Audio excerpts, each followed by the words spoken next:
ও না থাকলে আমি অথবা বৌদি গেছি, তো মায়ের জন্যই লাস্ট মানে ভালো কথা হচ্ছে মানে অন্যান্য বছর যাওয়ার আগে কান্না শুরু করে 4-5 দিন আগে থেকে, আজকে এখনো মানে এই বছর এখনো করেনি।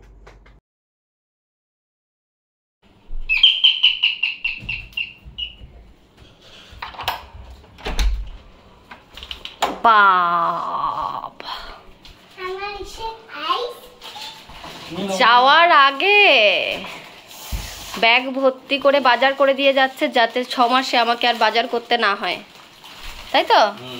তাই তো করে দিই। আইসক্রিম ঠান্ডা ঠান্ডা কুল কুল পেপসি খাও, মস্তি 6 মাসের আইসক্রিম, 6 মাসের বাজার তোমার বাবা করে নিয়ে এসছে। 6 দিনের খাবো তো কালকে। তারপরে তো মা আর খাওয়ায় না। না মা খাওয়াবে। মা না খাওয়াবে। কি আমার এই জায়গাটার এখন এই অবস্থা, পুরো ছড়ানো ছিটানো, তার থেকে আস্তে আস্তে আমি এগুলো গুছিয়ে কমপ্লিট করতে পারিনি। বাবা সারা বাজার ঘুরে জুতোটা আবার এইখানে। আজকে তো জুতোটাও দেখতে পাচ্ছি, জুতোটা নিয়ে ঢুকেছি, কালকে থেকে তো 5.5 মাস জুতোটা, আর জুতোটাও দেখতে পারবে না, বাক্সে ভরে ভেতরে ঢুকিয়ে রেখে দেবে। আবার তো সে 4.5-5 মাস, তারপরে তো আবার রোজ বলবে আর কদিন কদিন কদিন, তো জুতোটা হজম করতে পারছি না, জুতোটা পরে ঢুকেছি। জুতো সারা বাজারে কত নোংরা থাকে বলো তো, হয়ে গেছে, ভুলে যায় জুতো পরে থাকে। ভুলে গেলে তো হবে না, না সব কিছুর একটা তো নিয়ম আছে, একটা ব্যাপার আছে। জুতো খুলে আসো, বাইরে যাও। ঠিক আছে। কি বাজার করেছো? দেখো সব নিয়ে এসেছি, 7-8 রকমের মাছ, ফুলকপি, 6 মাসের বাজার, 3-4 রকমের শাক, 6 দিনের ইসে কিসে 6 দিনের কিসে? 5 রকমের শাক। শাকই তো 5 রকমের শাক কদিন খাবো? 5 দিন ধরে খাবে।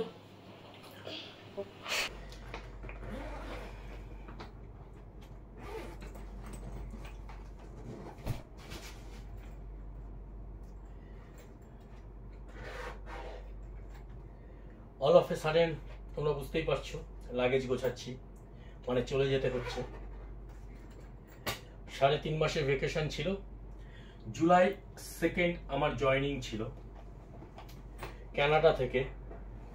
All of a sudden company call করলো যে আমাকে আফটার 40 ডেজের পর জয়েন করতে হবে, আজকে আমাকে ফ্লাই করতে হবে।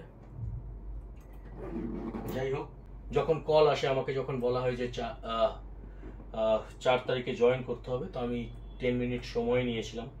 আমি বলেছিলাম যে আমার ফ্যামিলির সাথে একটু আলোচনা করতে হবে। তারপরে ব্যাড নিউজও আছে, আবার একটু গুড নিউজও আছে। তো তোমাদের দিদিভাই ডিসাইড করলো, কথা বললাম, তোমাদের দিদিভাইকে বললাম, সো এইবার ও নিজেই আমাকে যেতে দিচ্ছে। আর এবার সব থেকে ভালো কথা হচ্ছে মানে অন্যান্য বছর যাওয়ার আগে কান্না শুরু করে 4-5 দিন আগে থেকে, আজকে এখনো মানে এই বছর এখনো করেনি। তারপর হঠাৎ করে যেহেতু মনে হলো যে আমি ফার্স্টেই একটু আপসেট হয়েছি, বিশেষ করে কারণ যেখানে 3.5 মাসের একটা ব্যাপার ছিল, সেখানে আস্তে আস্তে কমে 1.5 মাস অলমোস্ট তোমাদের দাদাভাই এসছে, মানে হাজব্যান্ড এসছে। তো সেখান থেকে আর বলার কিছু নেই, কিছু বলার মতো জায়গায়ও আমি নেই, কিন্তু চাকরি যেতেই হবে, করার কিছু নেই। এটাই, চলে আসবো তো 5.5 মাস, অন্যান্য বার 6 মাস, গত বছর 6 মাস, এবার 5.5 মাস হোক, পরের বছর 5 মাস, তারপরে 4 মাস, 3 মাস, তারপরে আর যেতেই হবে না। সত্যি 8 মাস 9 মাস হলে অনেক সময় ভাবতে হয় যে অনেকটা সময়, আর এখন যেহেতু 5 মাস 4 মাস, মানে 5 মাস 5.5 মাসটা খুব তাড়াতাড়ি কেটে যাবে, 6 মাস দেখতে দেখতে সময়টা চলে যাবে। তো মনে হয় অনেকগুলো দিন, অনেকগুলো তো আমি বললাম, আবার এটা মনে হয়, আমি বললাম যে এখন যা গরম, কোথাও ঘুরতে যেতে পারছি না, কিছু করতে পারছি না, শাশুড়ি মাও সুস্থ রয়েছেন, তাই বললাম আমি যাই এখন কালীপুর। আমি জিজ্ঞেস করেছি যে আমি কবে ফিরবো, কোম্পানিকে আমি জিজ্ঞেস করেছি, তো ওরা বললো যে অক্টোবর এন্ডে। তো আমি দেখলাম যে কালী পুজো 31 তারিখ রয়েছে 31 অক্টোবর। তো ওকে আমি বললাম যে আমি এই সময় যদি আসি, হয়তো লাকিলি হয়তো ক্রিসমাসও পেয়ে যেতে পারি, নিউ ইয়ারও পেয়ে যেতে পারি, যদি 2.5 মাসের ছুটি পাই। নর্মালি আমি 2.5 মাস 3 মাসের ছুটি পাই। তো সেইভাবে ভেবেই তোমার দিদি ভাই বললো যাও তাহলে। তারপরে এই সময়টায় একটা মানে তুমি এসেছো অনেকটা মানে একদম যেরকম মানে মাকে নিয়ে একটা অন্যরকম সিচুয়েশনের মধ্যে ফিল করছিলাম, ও আসার পরে একদমই আমাকে সেই সিচুয়েশনটা ফিল করতে দেয়নি। কারণ হচ্ছে দুপুর 1-2 সময় মাকে নিয়ে রেডিয়েশনে যেতে হচ্ছে, কেমোথেরাপি দিতে যেতে হচ্ছে। তো সেটা ও না থাকলে আমি অথবা বৌদি গেছি। তো মায়ের জন্যই লাস্ট মানে মনে হচ্ছে যে কিছু বলার নেই, কিন্তু কষ্ট তো হবেই, কিছু করার নেই। কিন্তু এর মধ্যেও প্রত্যেক বছর মানে আমি বিয়ের পর থেকে শুনে আসছি যে যাওয়ার দিন যত মানে কাজ রাখবে না, কিন্তু যাওয়ার দিন এই মাত্র 2টো বাজে, 4টের সময় আমরা বাড়ি থেকে বেরোবো, এখন বাড়িতে ফিরলো ডকুমেন্টারি সব রেডি করে। মানে এটাই হয় নর্মালি সব সময়, প্রত্যেক বছর 7 বছর ধরে বিয়ে হয়েছে, 7 বছর ধরে হয় না যে যাওয়ার দিন একটা পুরোটা সময় একটা ফ্যামিলিকে দেওয়া। আসার পর থেকে সেটা কখনোই হয় না, আর যাওয়ার দিনও হয় না, সেটা আমার কপালে নেই। তো তোমাদের দাদা ভাইয়ের একটা গুড নিউজ, যেটা তোমরা তো আগের ব্লগে দেখতেই পেয়েছো যে তোমাদের দাদা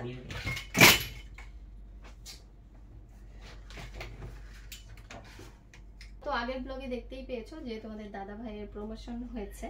তো সেই জন্যই মেইনলি তোমাদের দাদা ভাইকে ছাড়তে এবছর কষ্ট হচ্ছে, ঠিকই কষ্ট হচ্ছে না বলবো না, কিন্তু 5 মাস 5.5 মাসটা দেখতে দেখতে কেটে যাবে এটাও মনে হচ্ছে। সেই জন্যই আর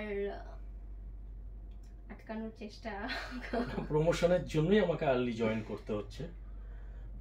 চলো তারপরে যাবো একটু পরে এয়ারপোর্ট, এই চলছে।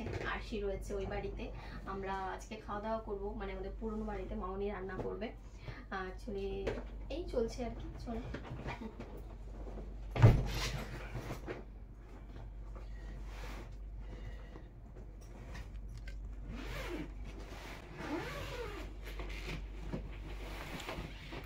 লাগেজ হাফ কালকে গুছিয়ে গেছি, আজকে কিছুটা গোছানো বাকি রয়েছে। এখানে কয়েকটা জামা কাপড় রয়েছে, ওটা কেনা হয়েছে, ওগুলো মানে সব কিছুই অলমোস্ট গুছিয়ে রেখে গেছি। ডকুমেন্টের কাগজগুলো বাকি ছিল, সেইগুলো গোছানো হলো। সব মিলিয়ে এই হচ্ছে আজকের পরিস্থিতি। ব্যাগের ভেতরে ব্যাগ, ব্যাগের ভেতরে ব্যাগ, কারণ আসার সময় প্রত্যেকবার একটা করে ব্যাগ কিনে নিয়ে আসে, এই জন্য ব্যাগ রাখার আর জায়গা নেই। সেই জন্য বলেছি তুমি ব্যাগের ভেতর ব্যাগ ঢুকিয়ে নিয়ে যাবে, আর আসার সময় ওইটা ফাঁকা করে, যেহেতু একটা পুরোটাই টোটালি ফাঁকা থাকছে, সেই কারণে ওটার মধ্যে ভরে নিয়ে চলে আসবে। এটা ভালো বুদ্ধি না খারাপ বুদ্ধি সেটা বলো? তোমার বুদ্ধি আবার খারাপ হতে পারে? পর্যন্ত হয়েছে ষড়যন্ত্রী বুদ্ধি। হ্যাঁ, বউ তো খারাপ। বউ খারাপ কখন বললাম? বউ ভালো। জুতো 3 জোড়া, আর জামা কাপড় হচ্ছে একদিকে, জুতো হচ্ছে একদিকে। তো জুতো জীবন।